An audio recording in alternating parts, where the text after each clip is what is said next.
Hey guys, welcome back to Fantasy Tips. My name is Julian, and this is the drops video for week 6 of the fantasy season. Now, before we get into who to drop, please leave a like, hit the subscribe button, and hit that notification bell. And if you do want to take your support to the next level, the link to my Patreon is in the description below. Let's get right into it now, and let's start with the forwards that you can consider dropping for this weekend. And first on the list is Clayton Keller of the Arizona Coyotes. And by no means am I saying you have to drop Clayton Keller. In my league, I own Clayton Keller, and I'm going to be hanging on to him. If you're in a deeper league, I'm definitely not suggesting you drop him. He's been pretty great this year. The only reason I'm suggesting to drop him at all is because the Arizona Coyotes only play one game this week. And if you're desperate and haven't been winning a whole lot this season, you may have to consider dropping Clayton Keller for this week in order to win it, because the Coyotes playing only one game is definitely going to hurt your chances of winning this week. If you really need to win and you're in a shallower league, dropping Clayton Keller isn't the end of the world. You may be able to get him back at the end of the week. If you're in a deeper league, I suggest you hold on to Clayton Keller and try to win with him in your lineup. Then I have Michael Bunting of the Toronto Maple Leafs, and he has not been very good at all. He's been ice cold despite playing on the top line with Matthews and Marner. And while I do think he's going to figure it out at some point this year and start producing, he's just a waste of a spot right now in your lineup, and that's why he's a drop for me right now. And then I have Mason Marchment of the Dallas Stars.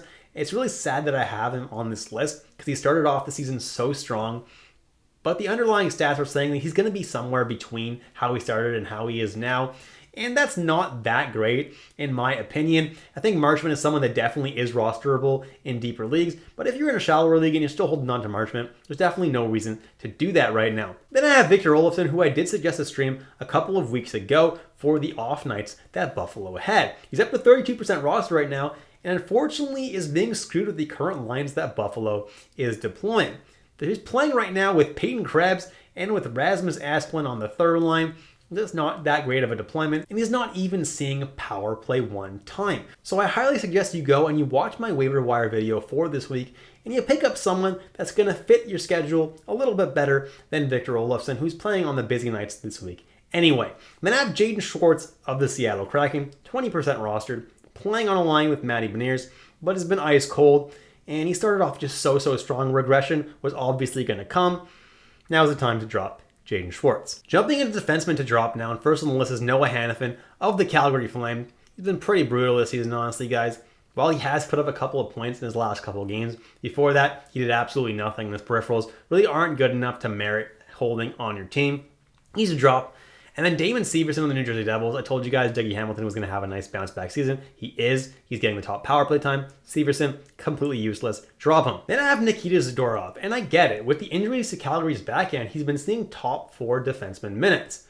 However, in his last 5 games, he's got 5 points.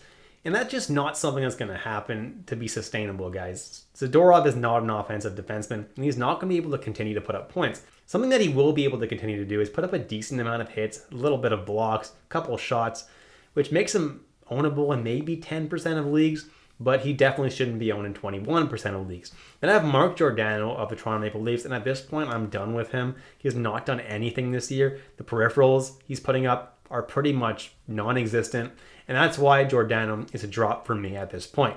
Jumping into goalies you can consider dropping now, and first on the list is Anton Forsberg of the Ottawa Senators, 54% rostered still, and with Cam Talbot back and playing pretty well, Anton Forsberg is not going to be getting that many starts going forward.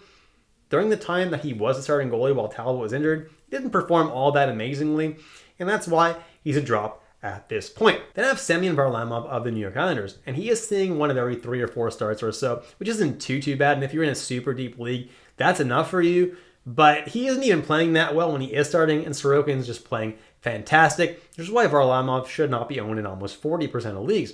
Then I have Scott Wedgwood of the Dallas Stars.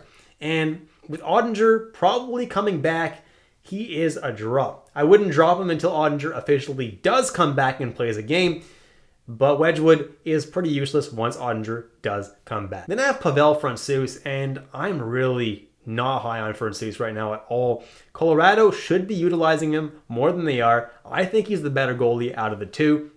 But they went to Finland and had a back-to-back set and didn't even play Francouz on the second half of the back-to-back.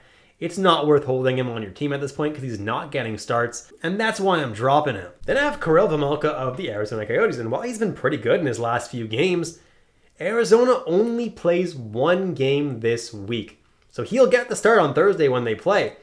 But other than that, he's not going to be getting any games, so it's kind of hard to justify owning Karel Vejmelka this week when he only is going to be getting one start. And that's it, guys. Thank you so much for watching all the way through. Please leave a like, hit that subscribe button, and hit that notification bell. And if you do want to take your sport to the next level, you can follow me on Patreon. The link is in the description below.